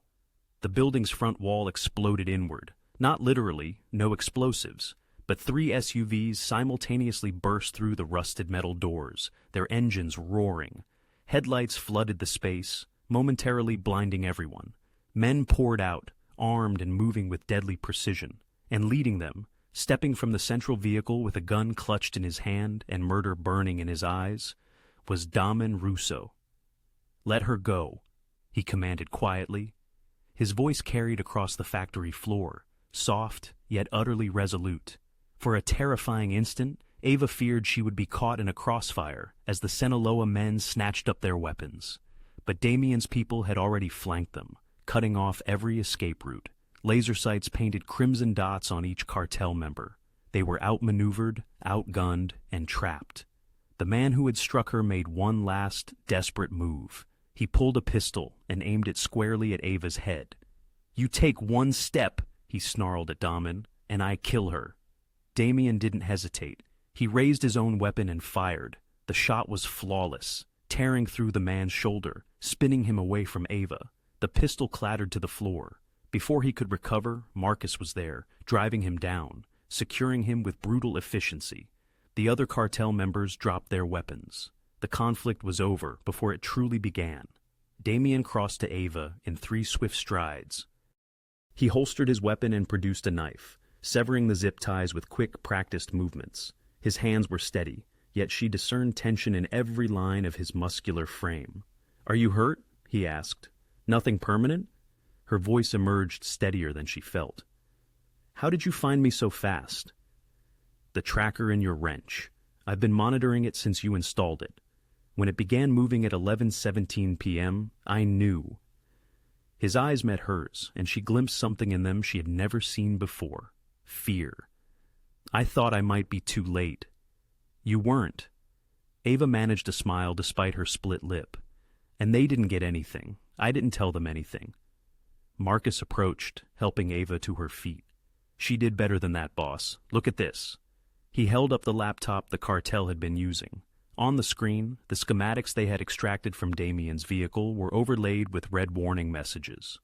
System lockdown, tampering detected, all data corrupted. What is that? Damien inquired. Insurance, Ava replied. Every vehicle I build has fail-safes. If anyone attempts to reverse engineer the systems without the proper authorization codes, the diagnostic systems detect it and brick themselves. Total electronic failure. They probably just obliterated a $2 million vehicle trying to decipher its mechanics, Marcus quipped. A genuine laugh escaped him. So, while they were abducting you for information, you were effectively destroying the very evidence they sought to analyze? Pretty much, Ava responded, a slight sway betraying the heavy crash of adrenaline hitting her. Damien swiftly caught her elbow, offering steady support. Get the medics, he commanded, his voice sharp. And someone secure this chaos. I want every single one of these individuals handed over to the appropriate authorities with a complete dossier on the kidnapping. Not just made to vanish then, I presume? Marcus inquired. No, Damien articulated, his tone chilling. I want them publicly prosecuted. I want everyone to bear witness to the consequences of interfering with what is mine. The sheer possessiveness embedded in that declaration should have unnerved Ava, yet it didn't. As Damien guided her towards his waiting vehicle, a profound realization dawned on her. She had been abducted, threatened, physically harmed, and gripped by terror. Yet, she had never succumbed to panic, never fractured under pressure. She had maintained her composure, bought precious time, and relied on the meticulous protections she had meticulously constructed, both technological and personal, to ultimately ensure her safety. And they had delivered. That was an incredibly high-stakes gamble, Damien remarked once they were inside his vehicle, with Marcus expertly navigating them back towards the city. The GPS tracker, Ava interjected. If they'd discovered it sooner, they would have relocated me, and you would have merely tracked a signal to an empty space. Her gaze met his, unwavering. I meticulously considered every potential outcome. He regarded her for a long moment. You rescued yourself tonight. We rescued each other, she corrected softly. I gained time. You arrived and retrieved me. That's what true partners do. Partners, Damien repeated, a gentle inflection in his voice. Isn't that precisely what we are? A rare, genuine smile graced his lips. Yes, I suppose it is. Later, nestled back in her Lincoln Park residence, with Marcus's security detail securing every entry point, and a medic attending to her split lip, Ava found herself in her garage. Her gaze settled on her father's old wrench, now comfortably back in her possession. The elusive ghost mechanic had indeed become a target, but in the crucible of that harrowing night, she had also emerged untouchable.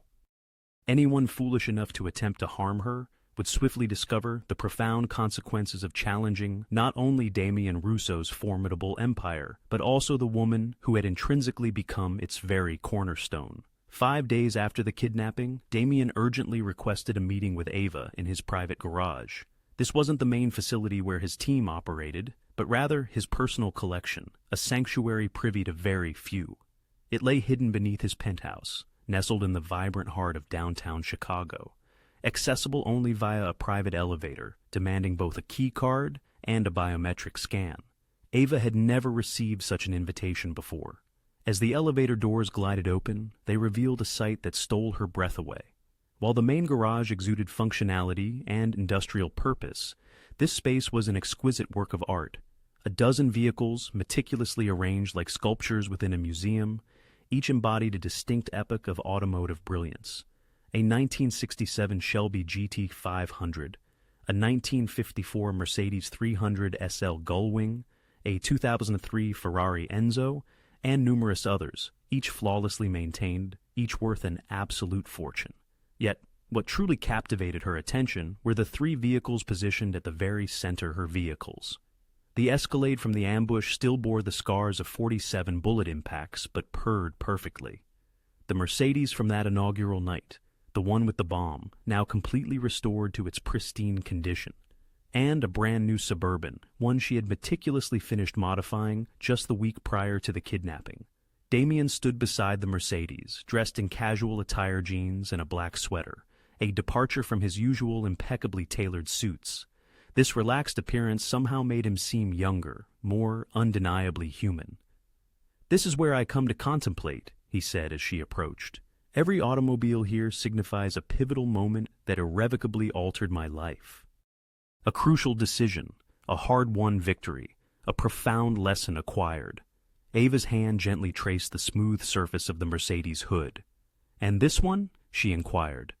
"The night I encountered you," he replied, his gaze meeting hers. "The night I grasped that intelligence and courage don't always materialize where one expects to discover them." He moved closer. "You saved my life that very night, Ava. You comprehend that, don't you?" "I merely repaired a car," she demurred. "You would have eventually deciphered the bomb's mechanism." "No, my team wouldn't have," he countered, his voice quiet but resolute. "They would have either attempted to relocate the vehicle to a secure zone or tried to start it to move it to safety. Either scenario would have resulted in my demise." He fixed her with an intense stare. "You discerned what they overlooked. You consistently do." Ava's eyes lingered on the three vehicles he had chosen to display in his most private sanctuary, her own creations presented like masterpieces. "Why have you brought me here?" she asked, a curious tremor in her voice. "Because I wish to formalize something significant." Damien walked over to the Escalade, his fingers gently brushing one of the bullet scars embedded in its formidable frame. This vehicle withstood an ambush that should have utterly obliterated it. The meticulous modifications you engineered that night preserved 6 lives. Since then, you have utterly transformed my entire operation. My personnel are safer. My enterprise functions with enhanced efficiency. You have become indispensable. "I know," she replied. "You gifted me a building in Lincoln Park to underscore that very point." "That was an act of gratitude," he clarified. "This is an entirely different proposition." He turned to face her fully, his expression earnest. "I want you to assume the role of my chief engineer, not solely for my personal fleet, but for the entirety of the organization. You will wield complete autonomy over all vehicle operations across Chicago, Detroit, Milwaukee, and any additional territories we choose to expand into. You'll command your own dedicated facility with a hand-picked team, enjoy unlimited resources, and receive lifelong protection, not merely from rivals, but also from law enforcement. Furthermore, you will possess absolute creative control over every single project." Ava's heart quickened its rhythm. This was an offer far grander than anything she had ever dared to imagine. "That's a great deal," she managed to articulate. "It is precisely what you have earned, what you inherently merit," he asserted, moving closer. In his eyes, she glimpsed a vulnerability she had never witnessed before, but beyond that, something more profound. "However, I'm offering you something more than just that. A genuine partnership, not merely you constructing things for me, but rather you building something for yourself that fortuitously benefits us both." "What, pray tell, is the distinction?" she inquired, her voice barely a whisper. "Everything," he declared, a sweeping gesture encompassing the magnificent garage. "These automobiles, I amass them because they epitomize excellence, perfection attained by individuals who steadfastly refuse to compromise their deeply held vision. You, Ava, are one of those individuals. You don't merely rectify problems, you completely reimagine the realm of possibility. I have no desire to own that extraordinary talent. I wish to empower it." It was the most honest and unvarnished statement he had ever uttered to her, a raw acknowledgement of her profound capabilities. "I require certain conditions," Ava stated, her resolve firm. "Name them," he urged. "I want the ultimate authority on all modifications. If anything isn't safe or isn't fully prepared, I will not authorize its release, and no one overrides me, not even you." "Agreed," he readily conceded. "I wish to assemble my own team. Individuals I implicitly trust, individuals who uphold my stringent standards, If anyone fails to meet those standards, I reserve the right to dismiss them without any interference.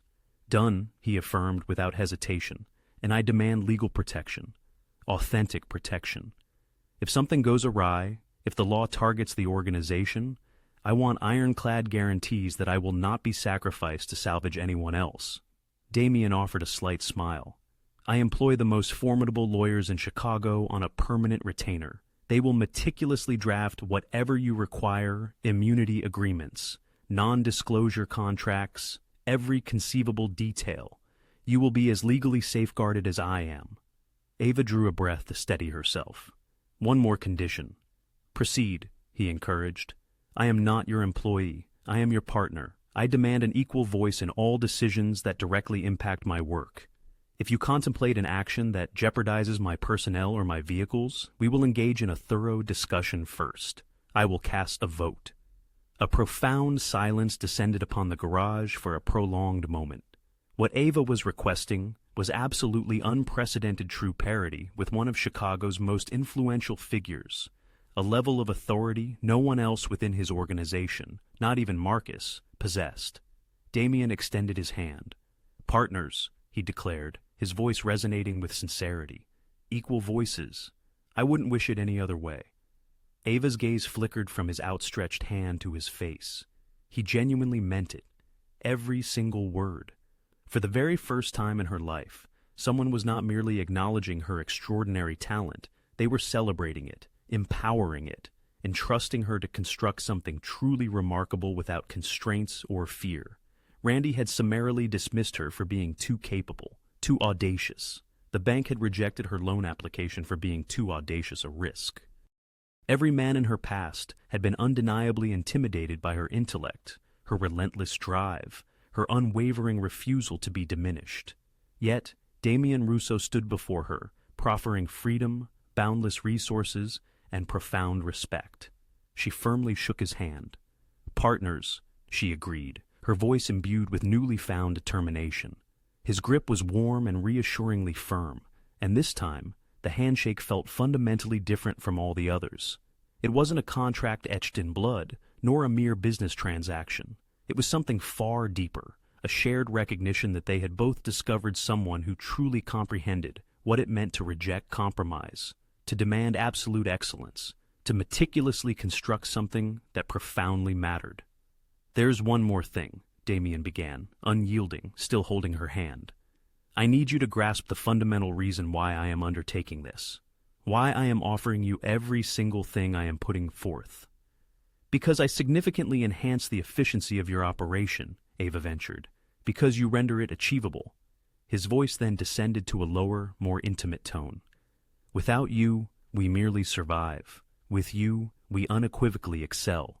But beyond the purely practical benefits, there exists a simpler truth. He paused, his gaze intensifying. I respect you, Ava, more profoundly than I have respected anyone in many years. You are brilliantly intelligent, utterly fearless, and you steadfastly refuse to be anything less than extraordinary. These are exceedingly rare qualities, truly irreplaceable qualities. Are you suggesting I am irreplaceable? She attempted to keep her tone light, despite the frantic pounding of her pulse. I am asserting that you are invaluable, he corrected, his voice a low thrum, and I meticulously protect what is invaluable. They remained standing there in the expansive garage, their hands still clasped together, surrounded by the incredible machines they would now build in concert. Each vehicle a powerful testament to the boundless possibilities that could be achieved when sheer brilliance converged with unprecedented opportunity. When do I commence? Ava finally asked, her eagerness undeniable. You already have, he replied, a gentle smile playing on his lips. You began the very night you severed that blue wire and rescued my life. Everything that has transpired since then has been meticulously building towards this very moment. He eventually released her hand, and both of them took a subtle step back, the professional distance reasserting itself.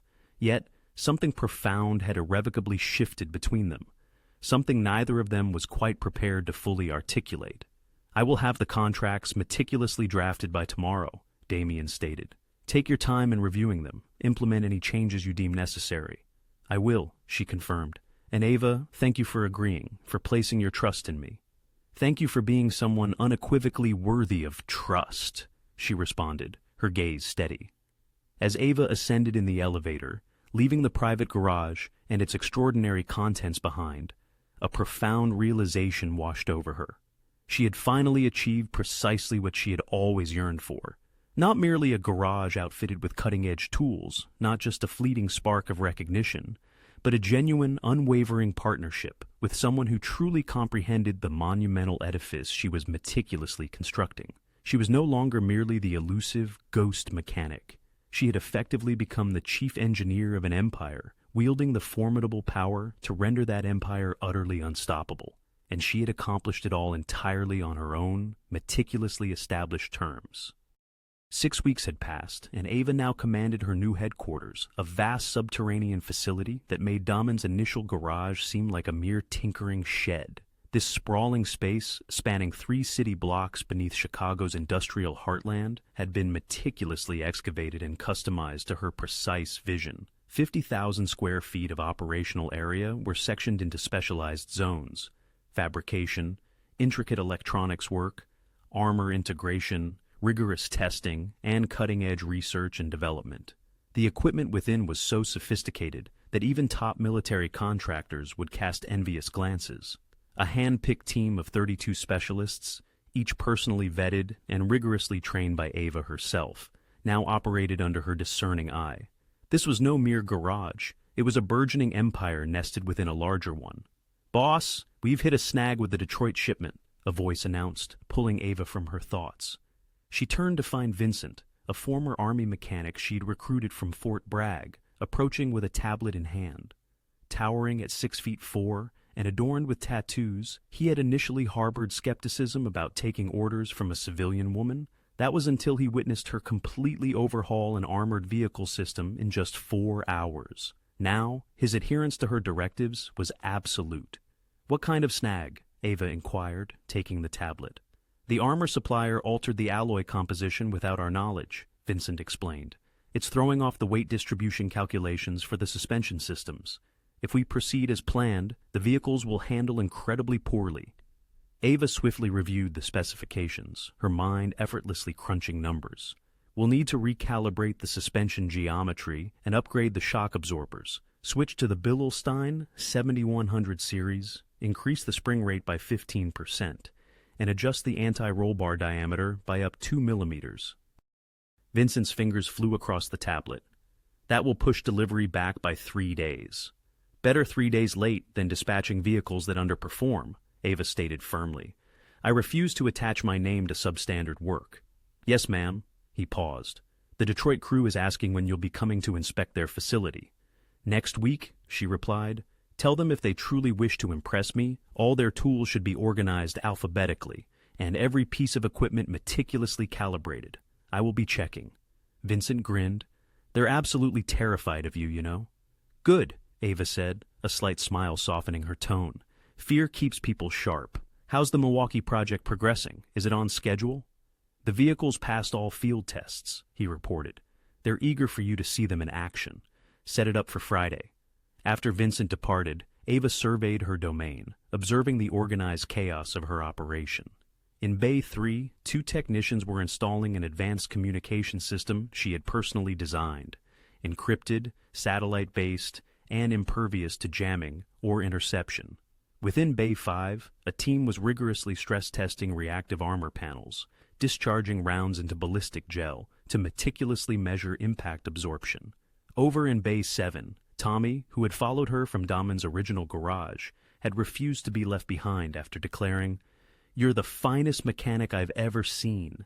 If you're building something new, I want to be a part of it." Now, he was instructing 3 new hires on the finer points of electrical system integration. He served as her second-in-command, managing day-to-day operations, while Ava focused on pivotal design and strategic initiatives. "Ava," Sarah, one of the younger techs, called out from the testing bay. "The new EMP hardening is performing at 99.7% efficiency. Do you want to see the data?" "Send it to my office," Ava replied. "I'll review it tonight." She checked her watch. A meeting with Damen was an hour away. and she wanted to freshen up beforehand. As she made her way towards her private office, a glass-walled sanctuary overlooking the entire facility, she passed a cluster of Damen's men awaiting their vehicles. They snapped to attention at her approach, displaying a deference usually reserved solely for Damen himself. Miss Chun, Carmine, a hard-faced enforcer with 2 decades in the organization, addressed her. "Just wanted to express my gratitude. That Suburban you modified saved my life last week. Took 12 rounds and didn't even flinch." "That's precisely what it's engineered to do," Ava responded. "Any issues with the handling?" "Drives like a dream," he affirmed. "Best vehicle I've ever owned." "Excellent. If anything feels amiss, bring it back immediately," she instructed. "Don't wait for scheduled maintenance." "Yes, ma'am." This shift in demeanor was the most profound change Ava had observed in recent weeks. These men, hardened criminals who had spent their lives intimidating others, now treated her with genuine respect. This wasn't merely out of fear or her dangerous reputation, but because her work demonstrably kept them alive. Her vehicles represented the crucial difference between returning home to their families and ending up in a morgue. She had earned their unwavering loyalty the hard way by being unequivocally superior at her craft than anyone else. In her office, Ava reviewed the day's progress reports. The Detroit expansion was 90% complete. Milwaukee was fully operational and already demonstrating enhanced efficiency. 2 new cities, St. Louis and Indianapolis, had formally requested her services, prepared to pay premium prices for vehicles constructed to her exacting standards. The Ghost Mechanic had transcended into a veritable brand, a guarantee of unparalleled quality eagerly sought by criminal organizations throughout the Midwest. Her phone buzzed, a text from Damen. "Meeting moved to the private garage. Something I want to show you." Ava smiled. His private garage had evolved into their informal meeting ground, a place where they could discuss strategy without the stifling formality of his office or the relentless bustle of her workshop. 40 minutes later, she arrived to find Damen standing beside a vehicle concealed beneath a black silk cloth. Marcus, too, was present, a wide grin spreading across his face, clearly privy to a secret. "What is this?" Ava asked, intrigued. "A thank you," Damen stated, "for 6 months of exceptional work." He then swept away the cloth, unveiling a pristine 1969 Chevrolet Camaro Z28, its body draped in midnight blue with striking silver racing stripes, meticulously restored, its engine rebuilt to modern specifications. "It's yours!" Ava's breath hitched. Months ago, she had casually mentioned that her father had owned a Camaro just like this, and that she had learned to fix cars by working on it with him before his passing. It had been a fleeting comment, a mere footnote in a broader conversation. Yet, Damen had remembered. "This is too much," she murmured, even as she instinctively moved towards it, her hands extending to touch the cool metal of the hood. "It's exactly right," Damen observed her with his keen eyes. "You've built me an empire on wheels. The least I can do is give you something you actually want to drive." Ava circled the Camaro, admiring every perfect detail. The chrome gleamed like a mirror. The interior, though original, was flawlessly maintained. Gently she lifted the hood, revealing a true work of art beneath. Modern fuel injection, seamlessly integrated with classic muscle, every component exquisitely balanced and tuned. "It's perfect," she whispered, "like everything you build." She gazed at him across the hood, and a silent understanding passed between them. Recognition, profound respect, and something deeper they were not yet ready to articulate. "Thank you, Damen." "Thank you, Ava," he responded, "for everything you've created, for everything you've become." Marcus cleared his throat. "Should I leave you 2 alone?" "Shut up, Marcus," they both declared simultaneously, then shared a laugh. As Ava settled into the driver's seat, feeling the supple leather beneath her hands and inhaling the intoxicating aroma of old metal and new upholstery, she reflected on the incredible journey she had undertaken. 6 months prior, she had been fired for merely touching the wrong car. Now she commanded the most avant-garde automotive operation in the criminal underworld. 32 individuals reported directly to her. Hardened mobsters obeyed her commands without question. Across the Midwest, cities paid exorbitant sums for her unparalleled craftsmanship. Damen Russo's vehicles had achieved legendary status, impenetrable, untouchable, unstoppable, and everyone implicitly understood that this formidable reputation stemmed from her. She was no longer simply a mechanic dismissed for being too good. She was the architect behind the impregnability of Damen Russo's empire, and she had sculpted it all on her own terms, one precise wrench turn at a time. "Want to take it for a drive?" Damen asked. Ava ignited the engine. It roared to life, a perfectly tuned symphony of power and precision. "Only if you're coming with me," she offered. He climbed into the passenger seat, and Marcus wisely opted to take his own car. As they emerged from the garage and into the Chicago night, the Camaro's engine humming beneath them, Ava grasped a profound realization. She had discovered precisely what she had always desired: the unbridled freedom to build, the boundless resources to excel, and a partner who profoundly grasped what it meant to demand nothing less than perfection. The ghost mechanic had ascended to legend, and the legend she knew was only just beginning. 8 months after that pivotal night in Murphy's garage, Damen Russo stood on the observation deck above Ava's workshop, quietly observing her at work. Oblivious to his presence, she was entirely absorbed in the vehicle before her, a new prototype she had been meticulously designing for weeks. Her coveralls bore streaks of grease. Her hair was pulled back in the same unruly ponytail she had worn that first night, and she was utterly in her element. Below, the workshop hummed with a controlled energy. 32 specialists moved through the expansive space with the precision of a well-choreographed ballet, each individual acutely aware of their role and timing. Tommy oversaw Bay 3, where a team was diligently installing defensive systems on the St. Louis shipment. Sarah meticulously ran diagnostics in the testing bay, her voice announcing efficiency ratings that consistently surpassed design specifications. Vincent coordinated the Detroit crew via video conference, his voice resonating audibly across the floor. And at the very heart of this orchestrated dynamic was Ava, orchestrating everything with a quiet yet undeniable authority. "That suspension geometry is off by 2 degrees, she called out to a technician working on a Range Rover. "Recalibrate before installation." "Yes, ma'am," came the immediate reply. "Sarah, those diagnostic numbers are almost too good," Ava continued. "Run them again. I want to be absolutely certain we're reading them correctly." "On it, boss."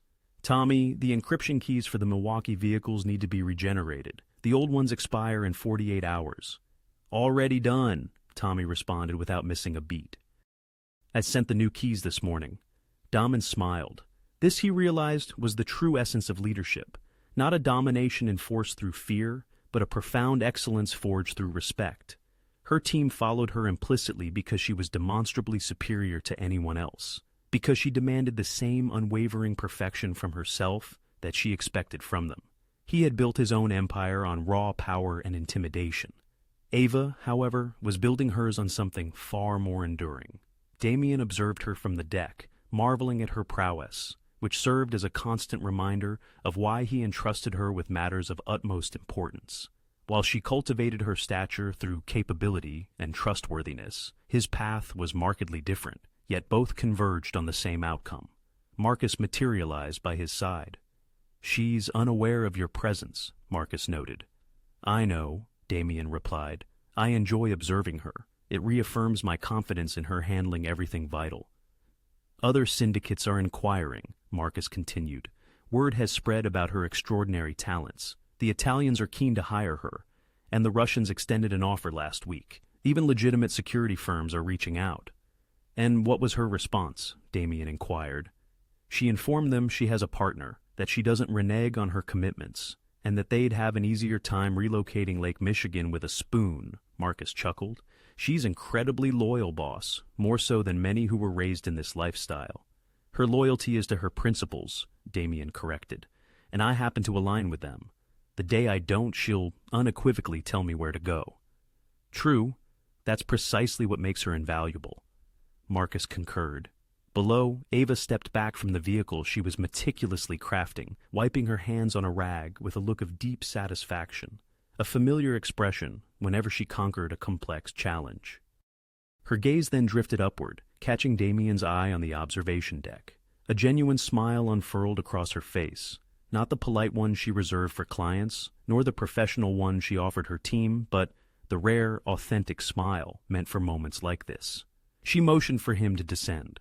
Damien walked down the stairs, Marcus thoughtfully remaining behind to grant them privacy. "How long have you been observing?" Ava asked as he approached. 20 minutes, he admitted. "You were so engrossed you didn't notice." "I was redesigning the braking system. The calculations had to be flawless," she explained, gesturing toward the vehicle. "This will set a new benchmark. It encapsulates everything I've learned over the past 8 months." Damien circled the car, noticing subtle enhancements that only someone intimately familiar with her work would discern. "You've come a long way since that night in Murphy's garage."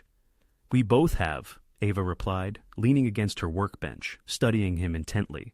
"When you first appeared at my apartment, I assumed you'd either kill me or coerce me into working for you.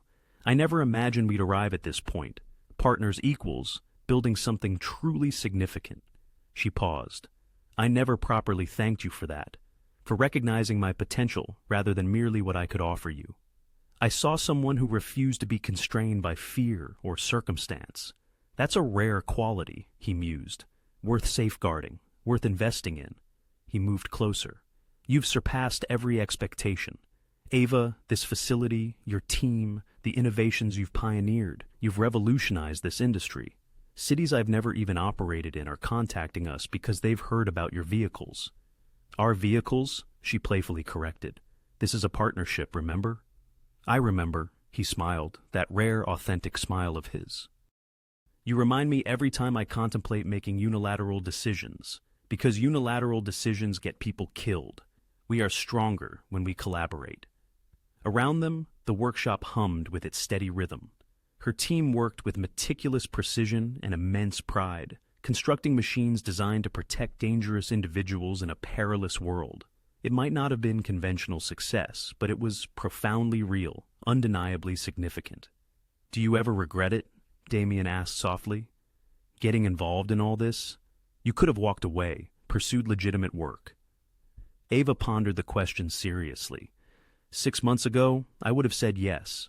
I would have confided that I regretted ever touching your car, that I wished I'd called the authorities and remained uninvolved. But now I understand this is precisely where I belong. I'm engaged in work that truly challenges me, utilizing resources most engineers only dream of, fabricating things no one else can build. Yes, it's perilous. Yes, it's ethically intricate, but it's also the most honest work I've ever done. "Honest," he repeated. "You once told me you're honest about how power operates." That stayed with me. She met his gaze directly. "Here, at least, no one pretends. No one dismisses me for being too skilled or too audacious. No one labels me too risky. You granted me the freedom to be authentically myself, and that's worth more than any legitimate profession could offer." Damien reached out, gently tucking a stray lock of hair behind her ear. It was a gesture so natural, so intimate, that neither of them questioned it. "Do you know what the other syndicates call you now? The Ghost Mechanic, the Iron Queen. They claim I control Chicago, but you dictate how I do it, that my power rides on your wheels." Ava laughed. "Dramatic. I like it, and quite accurate." His hand lingered near her face, the air between them thick with unspoken possibility. "You've become indispensable, Ava. Not just to my enterprise, but to me." She held his gaze, recognizing the profound truth in his eyes. Somewhere within these 8 months, they had traversed an invisible demarcation. Partnership had deepened into something more profound. Respect had blossomed into trust, and trust had evolved into an emotion neither had yet dared to name. "I know," she murmured softly. "You've become indispensable to me, too." They stood amidst her thriving empire, enveloped by the mechanical symphony of her life's work, and for once, neither felt compelled to define their connection. It was enough to acknowledge they were something genuine, forged from mutual respect, shared authority, and the quiet, potent chemistry that had simmered since that initial perilous night. "Come on," Ava said, breaking the spell with a grin. "I want to show you the new prototype features. You're going to adore what I've done with the emergency ejection system." "Emergency ejection for when all else fails," Damien mused. "It's brilliant, slightly insane, yet brilliant." As they walked toward the vehicle, engrossed in discussions of technical specifications and strategic applications, Damien experienced a profound realization. He had spent 2 decades constructing an empire founded on fear and control. Yet, the most impactful action he had ever taken was granting a brilliant mechanic the liberty to be extraordinary. Ava Chun had incontrovertibly demonstrated that sometimes the most formidable weapon wasn't a firearm or an explosive. It was a woman armed with a wrench and an unwavering refusal to compromise. The woman once dismissed for repairing the wrong car had fundamentally rewired an entire criminal network. She had masterfully transformed vulnerability into strength, apprehension into power, and chaos into precision, one wrench stroke at a time, and she was merely beginning her ascent.